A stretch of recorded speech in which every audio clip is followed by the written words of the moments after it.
This is the hand where I almost blew it. This is the luckiest hand I ever played. This was the most important hand of my life.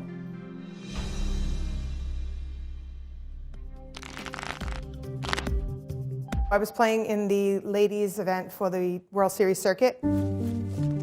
I was playing 12, 13 hours. I never got aces, I never got kings. It was getting really frustrating. So, as it turns out, I'm heads up.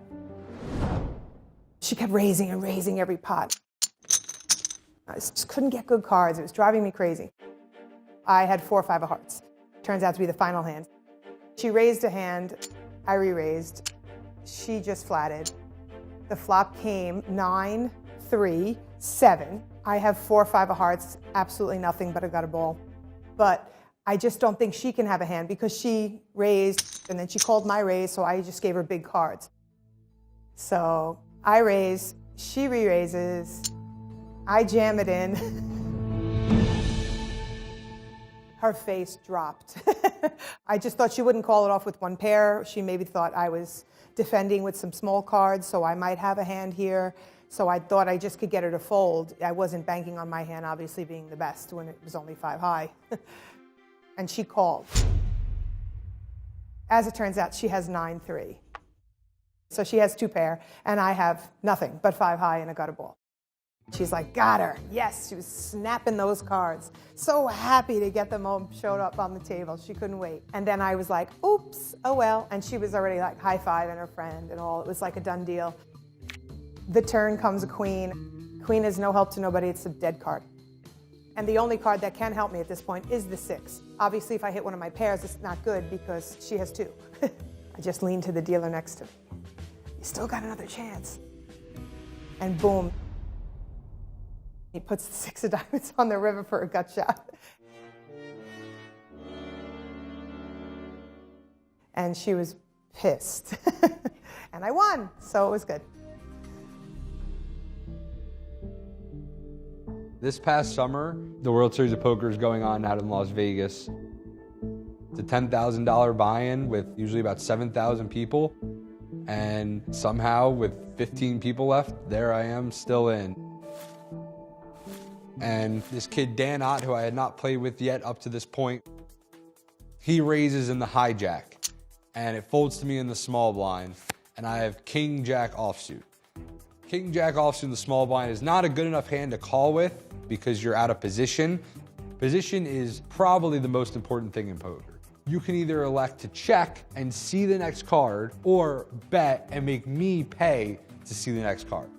So when you're in the worst position, you don't want to be calling too much. I decided to re-raise him, we'll call it a semi-bluff, because I do have a decent hand, but I want to be the aggressor.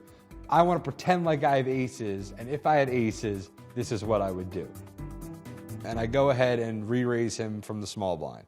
It folds back to Dan, and he quickly decides to put in a 4th bet. We call it 4-betting, where he re-raises me and comes over the top. But he did it so fast, I didn't really believe him. Because I thought if he had a really good hand, like aces or kings, he would at least contemplate just calling. Because at this point in the tournament, he might want to consider trapping me if he has a hand like aces or kings and maybe let me bluff off like I'm doing. So I sat there and said, you know what, all right, I shouldn't be doing this, but looked at the dealer and said the words all in. Dan didn't look thrilled about it. I was hoping he would just fold and get out of the way. But he quickly called with ace king. Here I am with just king jack. So he had me dominated for a 40 million chip pot with 15 left in the main event before the flop.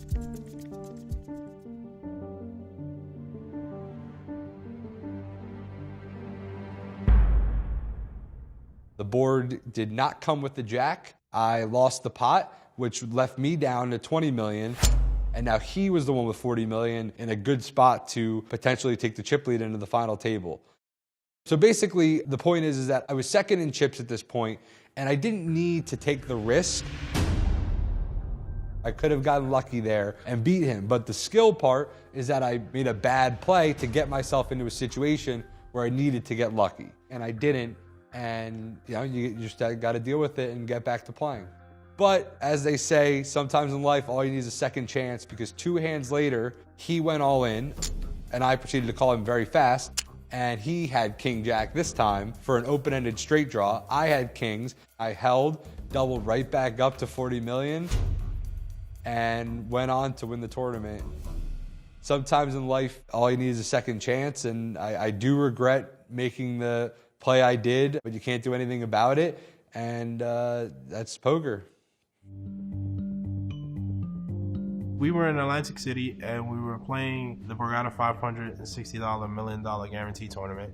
We made day 3, which is usually the final day of most tournaments. Started the day, we got a bunch of chips. By the time we got to 9-handed, we had almost all the chips. Continued to play, we got down to 4-handed. I was now guaranteed $119,000. Then I probably played the most important hand in my life with a woman named Nancy Wynn. She's very aggressive, very tough to play against. I had about close to 5 million in chips and she had about 4.8. If she wins that hand, I have maybe 200K left and I'm decimated. It's over. I was dealt ace-7 of clubs. It's a pretty good, strong hand. The big blind was 120,000. I had raised to 240,000. She raised me to 480,000. I called. The flop came out 10-9-8. Pretty good flop for me because I flopped an open-ended straight draw. I needed a 6 or a jack to make a straight. I checked and she bet 800K and I proceeded to go all in, hoping that she would fold, but if she didn't, at least I had a straight draw. She jumped out of her seat, she looked at me and she told me that she knew that I was gonna do that. She made the call with 2 queens. Now I needed an ace or a 6, and if I lost this hand, I was pretty much out this tournament. The turn was a 3 of diamonds. Doesn't change anything, and it came down to the last card. I'm sitting there patiently waiting for another card that hopefully will change my life. The river was a 6 of diamonds, which literally sucked the air out the room. It was probably the greatest feeling I'll ever have. I then went on to win the tournament for $352,000 and a gold ring. My son was just turning 1 and my wife was pregnant with another son of mine. So it's pretty cool. At the end of the day, a good poker player doesn't let luck define them. You get lucky, you get unlucky, but the skill is just understanding your opponents and how they think and making the right decisions based off of that. Players are getting better and better. There's so much information now online. It's really a tough game to beat if you're going to play for a living. You can never conquer it. It's constantly changing. It's constantly adjusting. People are always getting better. And it's just a great social game.